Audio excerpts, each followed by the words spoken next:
তোমার মধ্যে কি কোনো ভুল নাই? কুরআনুল কারীম আমার প্রশ্নের জবাব দেয়, না না না, আমার মধ্যে কোনো ভুল নাই, ভুল নাই, আমার ভিতরে কোনো ভুল নাই। হে বান্দা, শুধু ভুল নাই, আমার মধ্যে কোনো সন্দেহ নাই। আছে গো? কোরআনের মধ্যে কোনো সন্দেহ আছে? ভুলের কোনো সন্দেহ আছে? আমার আল্লাহ বলেন, আমি এমন একটি কিতাব শুরু করেছি, সেই কিতাব প্রশংসার সাথে শুরু করেছি।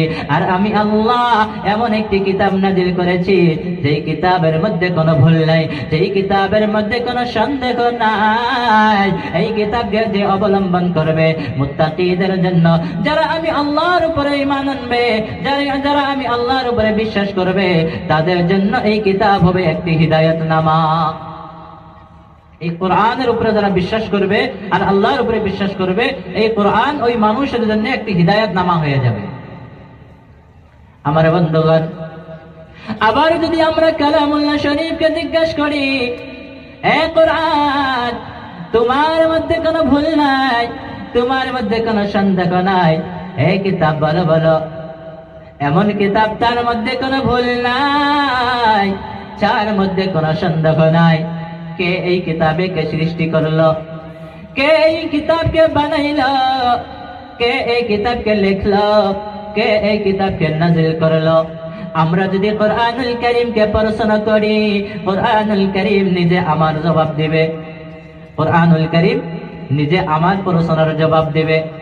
কোরআনুল কারীম বলেন, تنزيلا ممن خلق الأرض والسماوات العلى।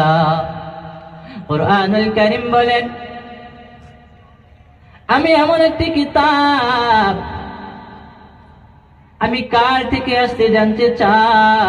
আমাকে কে নাযিল করেছে জানতে চাও? কুরআনুল কারীম জবাব দেয়, এই সারা পৃথিবীর মানুষেরা শুনে রাখো, এই আল্লাহর গোলামেরা শুনে রাখো, আমাকে নাজিল করেছে ওই রব, যে রব জমিনকে নাজিল করেছে। আমাকে নাজিল করেছে ওই রব, যে রব জমিনকে সৃষ্টি করেছে, যে রব আসমান সমূহকে সৃষ্টি করেছে। সেই রবের পক্ষ থেকে আমি কোরআন নাজিল হয়েছি। যিনি জমিনকে সৃষ্টি করেছেন, যিনি আসমান সমূহকে সৃষ্টি করেছেন, তিনার তরফ থেকেই আমি কোরআন অবতীর্ণ হয়েছি। কোরআন কার কিতাব? জোরে কোন, কার কিতাব? এই পৃথিবীর মালিক কে? এই জমিনকে কে সৃষ্টি করেছেন? জোরে বলেন, কে? আরো জোরে, কে? আরো অন্য কোনো মানুষ আছে?